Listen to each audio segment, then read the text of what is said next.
Hello and good day to everyone. For today, we're going to discuss the last topic for your midterms for analytical chemistry, and that is your gravimetric analysis. Your gravimetric analysis, as introduced during your introduction to analytical chemistry, is one of the quantitative methods that we have to appreciate and we have to apply in the entire course of analytical chemistry. So for today, we're going to be able to familiarize the steps in gravimetric analysis and to be able to apply the principles of gravimetric analysis. So the first thing that we need to do is to define what is gravimetric analysis.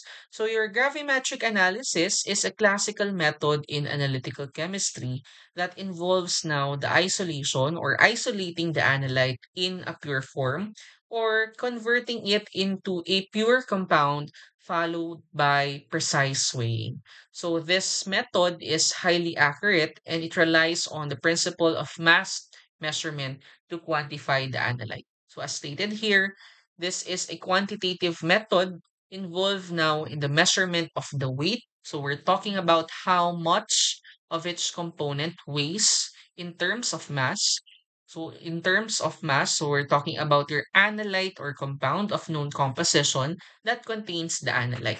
So when we talk about the etymology of your gravimetric analysis, it comes from two words. We have the term gravi that is derived from the Latin word gravis, meaning heavy or weighing. And we also have the term metric that comes from the Greek word metron, meaning measure. And these two words, of course, when we try to put it together, it is your gravimetric analysis. Next is let's talk about the principle of your gravimetrics analysis.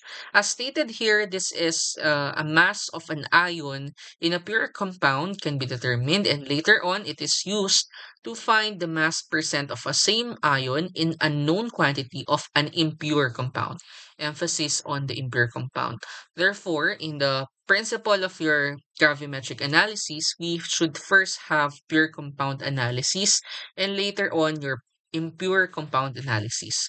So since we will have the pure compound analysis first, so we weigh the pure compound, so we accurately measure the mass of the ion within the pure stable compound, and then after that, we try to calculate the ion mass percent in the pure compound. For your impure compound analysis, there should be a sample preparation. So we take a known quantity of the impure compound. After that, we undergo the process of isolation, in which we try to separate and precipitate the ion from the impure compound. And then we go to the process of measurement of the mass of the precipitate containing the ion. And now, using the pure compound's ion mass, we try to calculate for the mass percent of the impure sample. That's why in principle, we have first to analyze the pure compound, and later on, as we have calculated the mass percent for the impure compound, we will, for the pure compound rather, we will use it later to determine the mass percent for the impure sample. So, as any other tests and assays or analyses, there are pros and cons for your gravimetric analysis. For your advantages, gravimetric analysis is considered as highly accurate and it's reliable due to its straightforward measurement process. So there is a minimal reliance as well in your external standards. So as stated here, it's used to determine the atomic masses of many elements to six-figure accuracy, and it also provides little room for instrumental error, and it does not require a series of standards for calculation of unknown. So, ibig sabihin po, if we talk about the pros of your gravimetric analysis, we have three. It has high precision, it has minimal instrumental error, and lastly, there's no need for standards. But there are disadvantages, of your gravimetric analysis. While your gravimetric analysis is highly accurate, its applicability is limited. So it demands also considerable time and effort. So your disadvantages for gravimetric analysis is that it has limited scope. So it provides only for the analysis, for example, of a single element or limited group of elements at a time. And at the same time, it is tedious and is time consuming. So it's not very efficient in terms of time. Now let's look rather on the four general steps in the gravimetric analysis. So we have first the preparation of a solution which contains a known weight of the sample, the separation process of the desired content after the isolation, we weigh the isolated constituent, and lastly, we compute of the amount of the particular constituent in the sample from the observed weight of the isolated substance. So let's try to um, determine the calcium in the blood serum as an example. So using these steps, these four major steps, let's try to determine the calcium in the blood serum. So the first one is we have the preparation of the solution. Definitely, we need to undergo specimen collection in which a known volume of blood serum is taken and dissolved in appropriate reagent. After the preparation of the solution, we try to separate the calcium. So this is since rather this is the analyte that we want to measure. So the calcium is precipitated now by adding your ammonium oxalate to form calcium oxalate. And the precipitate is filtered and washed to remove any contaminants or if there are any interferences. After which we weigh the isolated constituent. So the calcium oxalate precipitate is dried and it's converted to calcium oxide by the process of heating. So the mass of the calcium oxide is accurately measured. And lastly, there is a computation. So the mass of your calcium in the blood serum is calculated based now on the measured mass of calcium oxide. So that is an example of your steps in gravimetric analysis. We try to determine the calcium in the blood serum, for example. So again, there should be preparation of the solution, there should be a separation of the desired constituent, the weighing of the isolated constituent, and there will be computation. Next is let's try to look into the two types of your gravimetric analysis. We have your precipitation gravimetry and we also have your volatilization gravimetry. Now, focusing on your precipitation gravimetry, this is a technique now that is considered to be highly selective and it can be used to accurately determine the concentration of the analyte. So a classical example or a classic example rather for your precipitation gravimetry is for if we try to determine the sulfate content in a sample by precipitating it as your barium sulfate. So according to our reference school, your precipitation gravimetry requires a control no or a careful control of the conditions under which the precipitate forms to ensure the uh, purity and also the completeness of the reaction.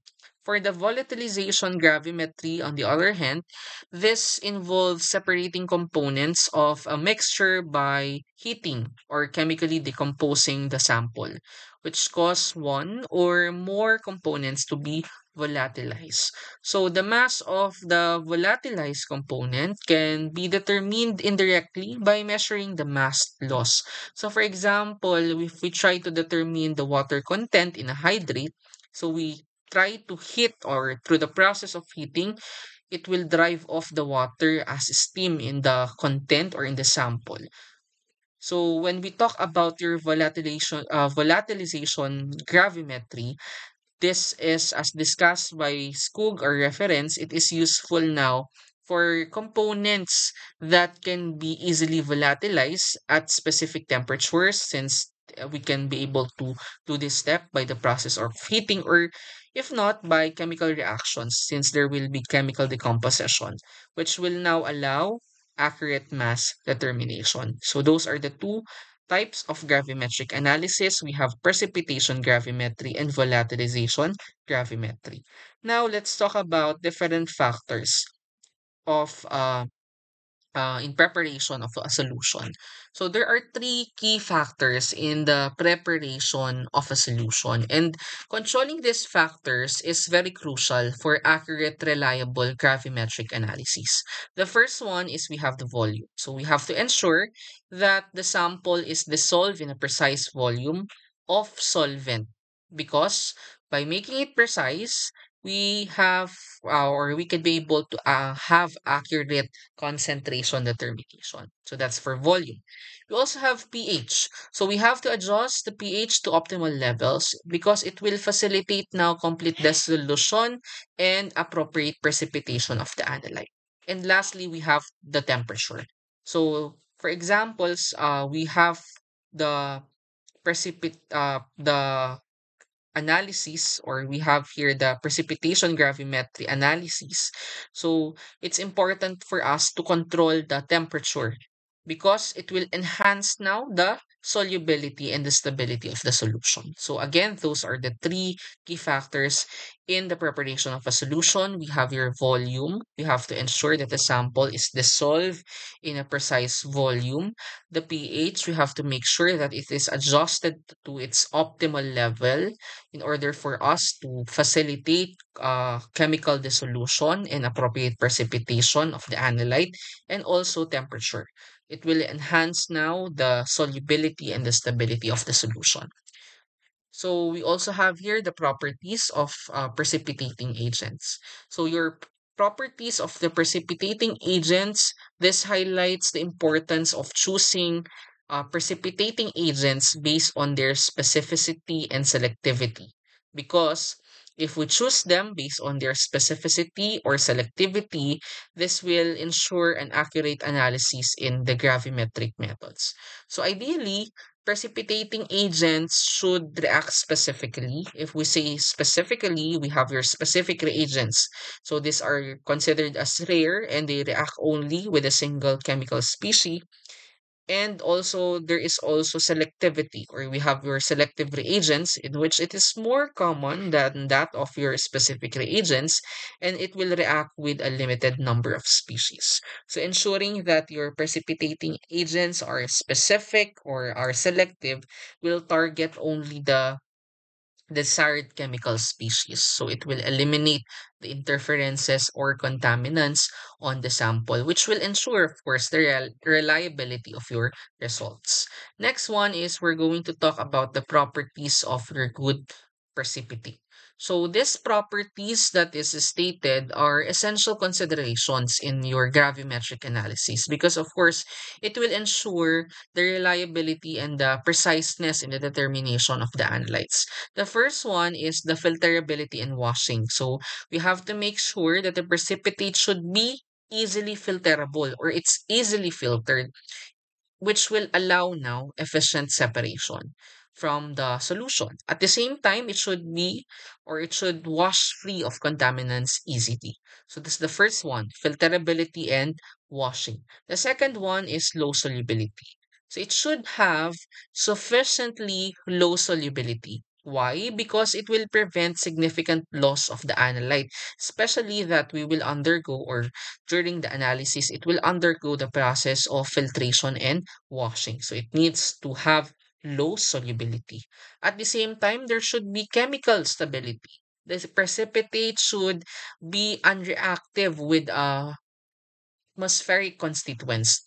This will avoid now the alteration of the composition during the handling. And lastly, there should be a known chemical composition. So after drying or ignition, the precipitate should have a known and stable chemical composition. And of course, having a known chemical composition will ensure the accurate measurement of the sample. So those are the properties of a good precipitate. We have to consider its filterability and washing, its low solubility, its chemical stability, and its known chemical composition. Now let's talk about the different applications of gravimetric analysis. Here we get to appreciate that your gravimetric analysis is not just used in medicine and allied health science. Rather, this application illustrates the versatility of gravimetric analysis in determining analyte quantities in various substances, which ensures accurate measurement, which is crucial for quality control and for meeting the regulatory standards or regulatory compliance in industries and in laboratories and in medicine. So the first example is we have lactose in milk products. So through employing gravimetric analysis, we could be able to determine the amount of lactose by precipitating it as your calcium lactate and of course weighing the precipitate. On the other hand, you also have your salicylates in your drug preparations. So your salicylates can be quantified also gravimetrically by precipitating them as your silver salicylate. And after which, after the precipitation, we could be able to measure the mass of the precipitate. We also have your phenolphthalein in laxatives. So your phenolphthalein can be analyzed gravimetrically by precipitating it as your barium salt and we could be able to determine thereafter the mass of your phenolphthalein. You also have nicotine in pesticides. So in nicotine in pesticides, your nicotine content in your pesticides rather can be determined gravimetrically by precipitating it as your nicotine ditartrate. So after the precipitation process, we could be able to weigh the precipitate. You also have the cholesterol levels in your cereals. So through gravimetric analysis, we could be able to quantify the cholesterol in cereals by precipitating it again as your cholesterol esters. And after precipitation, we could be able to measure the mass. And lastly, we have your benzaldehyde in almond extracts. So your benzaldehyde can be analyzed gravimetrically by precipitating your benzoin, and after which we measure the precipitate. So those are the different classic examples or classic applications of your gravimetric analysis for you to get to appreciate that your gravimetric analysis is really not just focused on a certain type of science or in a certain type of field, but it is all encompassing. So those are the different principles, steps, properties, and also we have the application of your gravimetric analysis. So this is the last topic for your midterms, and as we conclude our discussion, remember to seize each analytical challenge with the spirit of Carpe Diem. So, seize the day. So, in gravimetric analysis, every moment of precision and every meticulous step taken to weigh and understand substance bring us closer to unlocking the mysteries of the composition and purity. Just to apply the Carpe Diem.